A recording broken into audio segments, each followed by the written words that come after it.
So here's where we're at with the manufactured home search. I'm going to show you all how I've kind of organized this manufactured home search because it is so overwhelming going through all the websites and the different locations. So here are our non-negotiables with the manufactured home. So before we even started touring, we needed to make sure that we had all of these things. No matter what the manufacturing company was, these had to be present in the home. Things that we want added as kind of like extra upgrades. And then these are just preferences, like if the home has it, great, but it's not a deal breaker. So I started with that. And then I started breaking down each of these tabs are the different locations. So you can see we went to Clayton Homes of Sweetwater, Oakwood Homes of Sweetwater, Clayton Homes of Jacksboro, and this was our Champion Home location. And I know it looks really crazy right now, but basically what I did is as we walked through the homes, I wrote down what they already had on the lot. And then as we walked through the homes, I just kind of wrote down like the dimensions, the factory that it's built at, ones that we were interested in, but they didn't necessarily have them on the lot, things that the dealership said that they would include in the price. Same thing here at the next location. I know it looks super crazy because I'm just writing so quickly as they're talking, but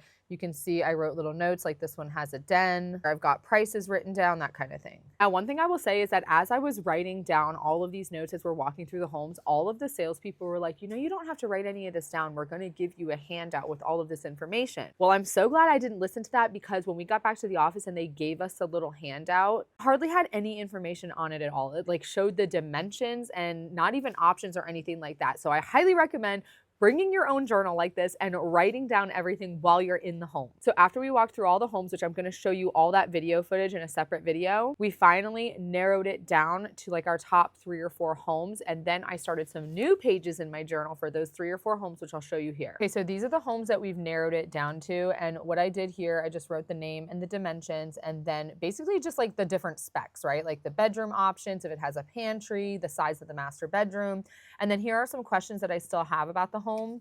Then I did the same thing for the next. This is also a Grand Slam, but it's just a different dimension. So it has different options. Lots of questions on this one. So I'm putting it all on one page so I don't have to keep flipping back and forth. And then what's nice about this is these 4 pages that I just showed you, I can basically just ignore everything else that I wrote down and we can just look at these 4 pages. So my husband and I are just flipping back and forth like, oh, that one's a 3-bedroom. Oh, but this one's a 4-bedroom, you know? And then my goal too is to actually print out the floor plan and just glue it onto here so I don't have to keep going online and looking at these floor plans. One thing that I really underestimated was how much work this was going to be, like just trying to keep all of the different models and dimensions and specs all in my head at once. Like having this journal has been a lifesaver. So stay tuned because I'm going to be showing you all of the walkthrough videos that I took and letting you know what our decision is.